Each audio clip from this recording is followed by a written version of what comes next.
Seguimos en TVR y además damos la enhorabuena a nuestro contertulio y buen amigo Luis Javier Rodríguez Moroy, que ha sido designado Insignia de San Bernabé 2022. Se han dado a conocer hoy esas insignias. Luis Javier Rodríguez Moroy junto a Luz Hernáez y Alejandro Bezares. Luego les ampliaremos esa información, pero siempre nos alegran las buenas noticias para los amigos y más si forman también parte de esta pequeña familia que tenemos aquí en la tele cada semana, todos los miércoles. Así que muchas felicidades. Bueno, seguimos y vamos a hablar de la polémica de estos últimos días, que también es, Laura, yo creo, un típico ejemplo del conflicto entre el desarrollo y la conservación, ¿no? Entre el medio rural y el progreso, ¿verdad? Efectivamente. Lo primero que todos pueden tener sus argumentos, pero creo que no es la mejor fórmula, ni nunca ha sido la mejor fórmula lo que pasó el viernes pasado. Esto no puede ser, ese tipo de insultos, ese tipo de destrozos, efectivamente actos vandálicos, que una propia vecina, lo leíamos, decía, bueno, y si llega a haber, porque claro, todos estos pueblos tienen personas muy mayores, una emergencia, una urgencia que bajara un mayor, una ambulancia, que hubiera claro, sucedido esa mañana, ni contarlo. Yo creo que los ayuntamientos están teniendo ese miedo de que se les escape el poder controlar pues, el desarrollo de sus montes, las zonas que deben de proteger, la caza del lobo, obviamente. Sí. Es decir, que pase todo a la administración autonómica y que ellos dejen de controlar sus propios montes. Eso es. Efectivamente. Entonces, yo creo que es un poco así, porque el Ayuntamiento de Ventosa me parece que era el que estaba a favor y ahora se ha salido. O sea, tienen miedo y yo creo que en un momento determinado el Gobierno, bueno, ya hay una mesa del lobo, tendrán que dialogar y habrá que aunar todas las peticiones que haya en torno a ganaderos, a todos los intereses que hay para poder dar solución. Esto es imagen de hoy mismo, protesta frente al Parlamento en contra del lobo. Se nos informa en larioja.com. Claro, es que lo has dicho muy bien, Laura, se entremezclan tantas cosas. Sí. El lobo, la despoblación, los recursos, la gestión del territorio. Yo me vas a permitir, ¿verdad? Pero fíjate, más que los ayuntamientos que decías, Laura, yo creo que más que tener miedo a perder el control que ahora tienen por el monte, por supuesto tutelados siempre por la comunidad autónoma, con dinero de la comunidad autónoma, etcétera, etcétera. Es perder el ayuntamiento. Es decir, en los pueblos los votos son contados. Y si un ganadero tiene 12 familiares y en el pueblo hay 67 votos, vas a perder las elecciones. Y entonces de repente pasamos de lo importante, pasamos a atender lo urgente que es renovar mi alcaldía para las próximas elecciones. Yo creo que ha habido información suficiente, pero que es que puede haber más para que todos los ganaderos y todos los vecinos de la zona y todos los vecinos de La Rioja sepan lo que supone ser parque natural. Y ser parque natural no está reñido con la explotación agraria. Lo decía hoy en la entrevista, pero que es que no hay que molestarse más que ver un poco los demás parques naturales. Todo lo contrario. Todo lo contrario. Beneficia a las explotaciones agrarias extensivas. De Sierra Cebollera lleva muchísimo tiempo el parque natural. Eso. Y luego los daños del lobo, pues que sí, pero que es que tendrán que llegar a otro tipo de acuerdos económicos, no sé qué, les han dado ayudas para tener mastines, para tener infraestructuras de cerramientos, etcétera, etcétera. Y es muy difícil. Pero, bueno, es la naturaleza, es que es como el día que... Es que no puede haber tormentas, porque ahora hay más tormentas que las que había. Oiga, pues ya, ¿y el lobo cuántos? ¿Por qué? ¿Qué está ocurriendo con el lobo? ¿Por qué está el lobo atacando? ¿Está atacando más de lo que atacaba antes el lobo? ¿O está atacando menos? ¿Qué es lo que está ocurriendo? Es que hay menos... Eso es lo que a lo mejor no se termina de analizar, que estoy seguro que sí, en esa mesa del lobo. Y al final, esto que han hecho, yo creo que esto es uno, dos o unos pocos descerebrados, porque no tienen otro nombre. Son 4, decían, es que son 4. No tiene nombre, yo creo que además no tiene nada que ver con el conflicto del lobo. Lo digo como lo siento. No, es un conflicto, pues ya lo hemos dicho, un conflicto de recuperar ayuntamientos, de no perder, efectivamente. Yo también creo que va a pasar. Lo del otro día era un puro ejercicio de vandalismo, porque sí, y esto mañana vamos a salir en la foto y me da igual si hay un abuelo que no puede bajar a Logroño o a Nájera al centro de salud porque hemos cortado un árbol. Y luego ya lo de los insultos eso me parece ya de un absolutamente muy mal impresentable. Mensajes homófobos muy burdos, además. Sí, es de un atavismo que casi parece que uno podría ponerlo en relación directa con lo atávico también del miedo al lobo, que parece que una vez que uno invoca eso ya pues se silencia en otro tipo de análisis o de descripciones más racionales, ¿no? Yo estoy de acuerdo con lo que habéis dicho.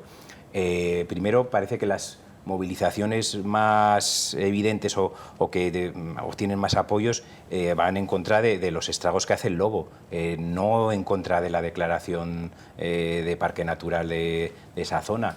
Y luego, pues, como sabía que este tema iba a salir hoy, ayer estuve buscando información y lo que uno encuentra ahí sobre todo es declaraciones o la información oficial del proceso de declaración del parque y quejas aisladas, porque si esto de verdad tuviera una oposición mayoritaria, pues no sé, veríamos no solo a una alcaldesa haciendo ejercicios de equilibrio, sino a más alcaldes, veríamos a plataformas de ganaderos, veríamos concentraciones en las plazas de los ayuntamientos de los vecinos. O sea, yo creo que hay medios de sobra hoy en día para que si un colectivo quiere trasladar una oposición, al menos que se vea, ¿no?, en los medios de comunicación, ¿no? Y no es el caso. Yo creo que el problema del ganadero puede ser el lobo una pequeña parte del problema, pero el problema del ganadero es otro, es un problema, bueno, pues de precios, es un problema de que los insumos son mucho más caros que lo que eran antes, es un problema de que hay una tecnología que ya utilizan todos y que es cara. Bueno, pues todo eso es lo que hay que plantearse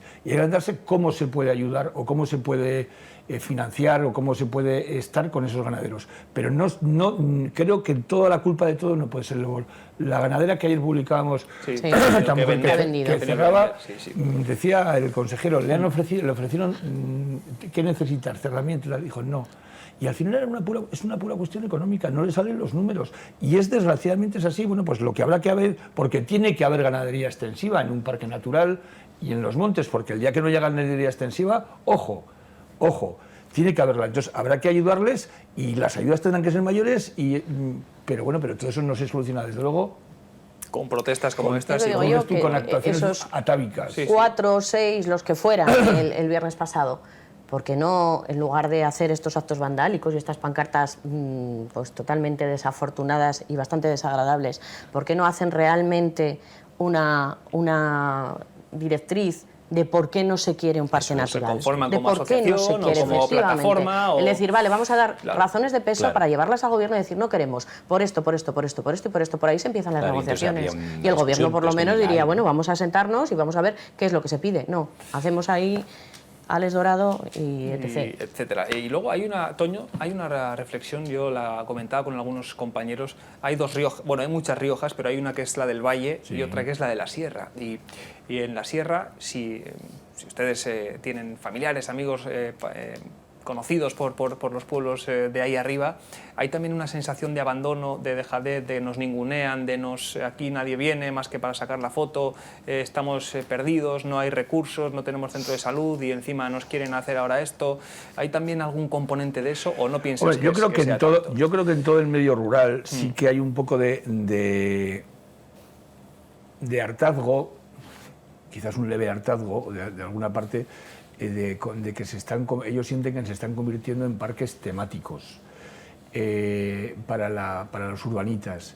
Entonces, bueno, eso un poco les duele que las 7 villas es lo más entre mayo y septiembre, pero a partir de septiembre nadie se ocurra. Fíjate lo que ha costado arreglar esa carretera. Sí. O sea, casi tanto como el túnel de Piqueras. O sea, estamos hablando de obras de siglos. Entonces yo creo que ocurre un poco eso. Pero es curioso porque fíjate, ayer leía un artículo que publicamos el próximo día 9 en un suplemento del profesor Emilio Barco, que creo que algo conoce del medio rural de esta región, y hacía referencia a otro estudio, al único estudio que había, decía, de la situación de la Rioja rural en el 82, justo en el momento que pasamos de ser, exactamente, de la aprobación del estatuto. Y en ese estudio que firmaba un tal Martín Gaviria, con otro profesor.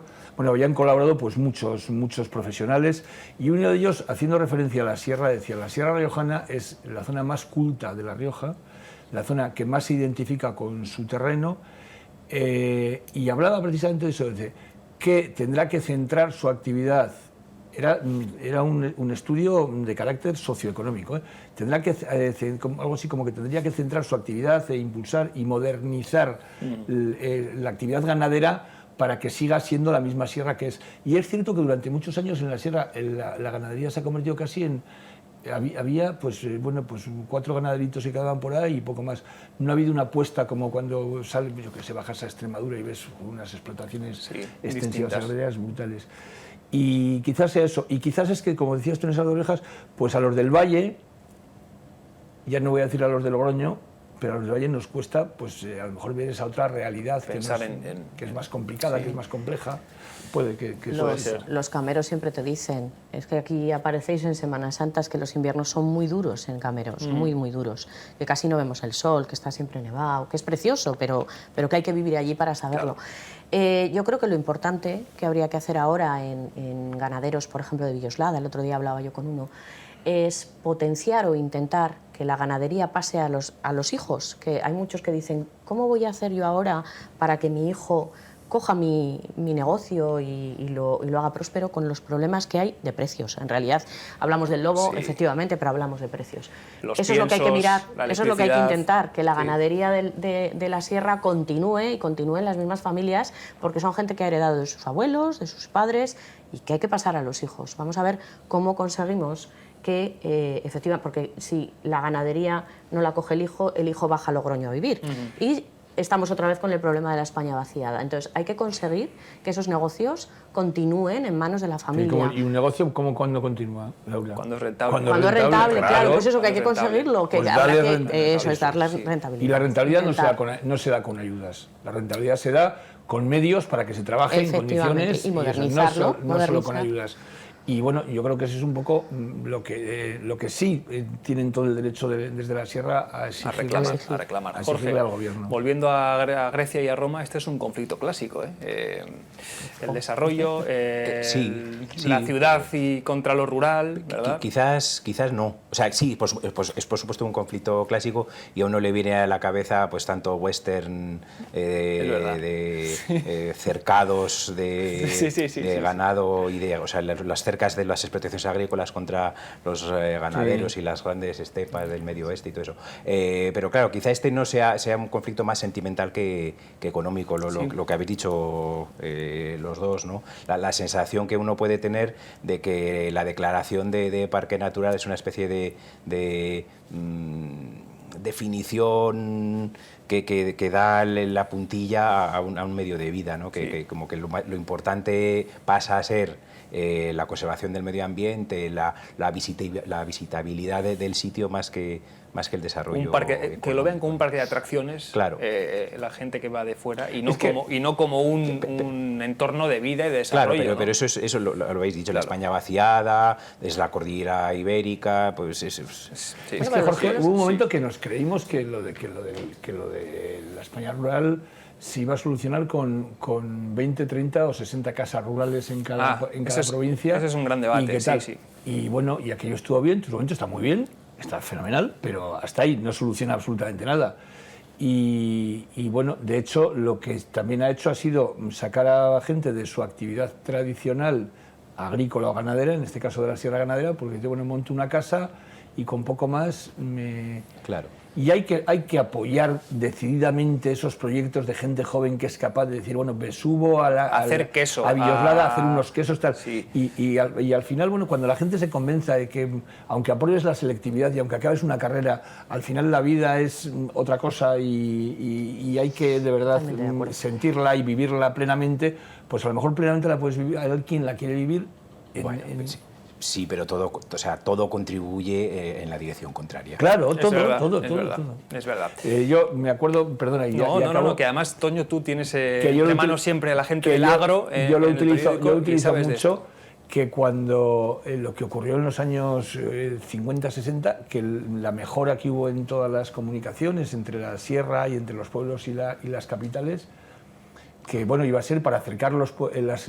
Y fue al revés, fue para huir. Para vaciarlos. Fue para vaciarlos, porque sí. de un día para otro montaban en el carro, porque bajaban en carro, muchos todavía en los años 60, y se iban al Logroño porque habían alquilado una casita no sé dónde, un piso, y se venían aquí. Entonces ese fue ese fenómeno, y entonces ahora es muy difícil darle la vuelta. Yo, de lo que puedo conocer más quizás, ¿no? Que es del Rasillo. Rasillo tiene una fábrica donde trabajan muchísimos censados del Rasillo, están trabajando allí. Y además el pueblo es muy turístico, evidentemente. Hay un alcalde ahora que el otro día nos pasaba en el WhatsApp que yo tengo de Rubén, nos pasaba toda la programación que tenemos en julio, y es alucinante. O sea, que son pueblos que se mueven muchísimo. O sea, y es un alcalde joven que está llevando pues el triatlón, el acuatlón, está llevando la Noche de las Velas que vuelve. Quiero decir que son pueblos turísticos también, y que luego la otra parte es que hay gente joven que viene porque tiene trabajo en la fábrica. Quizás el Rasillo no sea el ejemplo ganadero de por sí, bueno, puede ser pero Villoslada, Ortigosa, pero el Rasillo se mueve, es un pueblo próspero porque tiene trabajo y porque tiene creo que es la mayor concentración de plazas turísticas no sé si de España, pero ahí, sí, es tremenda. Bueno, pues nuestra reflexión en torno al mundo rural, condenando, como no puede ser de otra forma, esos insultos, esa forma de protesta fuera de todo lugar, que como decía muy bien Laura, se quedó en eso, en una foto, en una condena y en unas frases desafortunadas, pero podía haber sido algo mucho peor. Y vamos con otro asunto, otra noticia, en la que también dicen que falta gente en los pueblos, pero hace falta también en la sanidad riojana, aunque de nuevo este es un problema general. Hace falta gente, profesionales en la sanidad en La Rioja, en Navarra, en Madrid, seguramente en París y en tantos lugares, ¿no? de Occidente. ¿Cómo lo veis, Jorge?